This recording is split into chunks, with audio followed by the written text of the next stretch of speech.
Talks have stalled in the Senate over the creation of a bipartisan panel to investigate the January 6th attack on the Capitol. On Thursday, family and friends of fallen Capitol Police officer Brian Sicknick called on Republican senators to vote yes on establishing a 9/11-style commission. But their pleas might not be enough. Republicans are expected to filibuster the legislation, which would be the first of the Biden presidency. CBS News congressional correspondent Nikole Killion has more. Nearly 5 months since Officer Brian Sicknick lost his life after being sprayed and attacked during the insurrection, his mother Gladys returned to Capitol Hill determined. Do you think you can change minds today? I hope so. I hope so. And Brian had a work ethic like second to none, and he was just there for our country. Mrs. Sicknick said it would be a slap in the face if there was no commission established to investigate what went wrong on January 6th, when 4 others died and over 140 police officers were injured.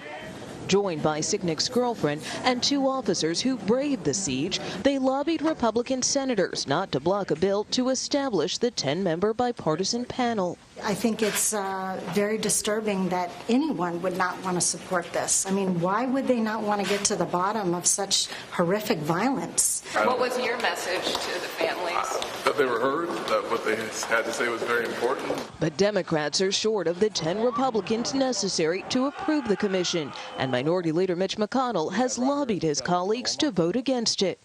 I do not believe the additional extraneous commission that Democratic leaders want would uncover crucial new facts or promote healing.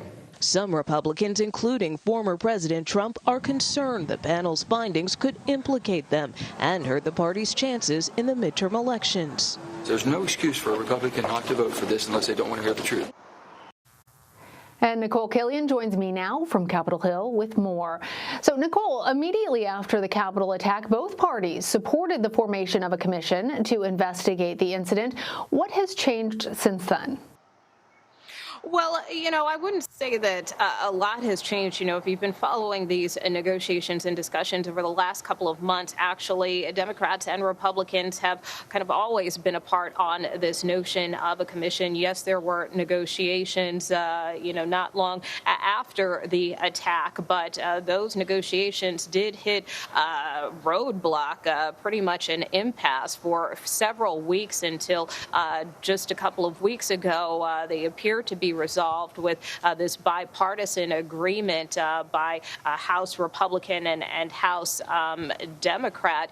And that's what eventually brought this idea and this proposal of a commission to fruition in the House. And now that it has passed the House and is over in the Senate, we are seeing a lot of opposition, particularly from Leader Mitch McConnell, who says he doesn't feel that this commission will really lead to any new facts or healing. And that really has been a point that Republicans, including Leader McConnell, including House Minority Leader Kevin McCarthy, have kind of put out there for some time. Initially there was a lot of disagreement over the size and scope of the panel, but even with compromise agreement again in the House, we saw House Minority Leader Kevin McCarthy push back, and then Leader McConnell, and that opposition has continued in the Senate. At the end of the day, the main concern really is,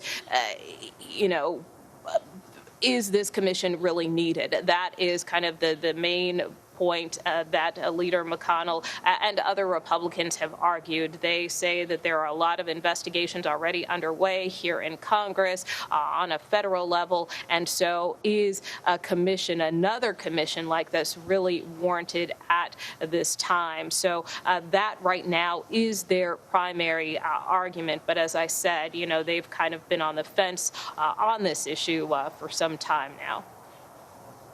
Yeah, as you mentioned, committees in the House and Senate are already investigating the insurrection. But I'm wondering, how would a 9/11 style commission investigation be different? Well, one way it would be different, and some of the changes that were made over the course of the negotiations over these past couple of weeks, is that this panel would be a bipartisan panel. It would be evenly split between Democrat and Republican appointees, not current office holders, but the idea is to have a mix of, for instance, national security experts and the like who could be on this panel.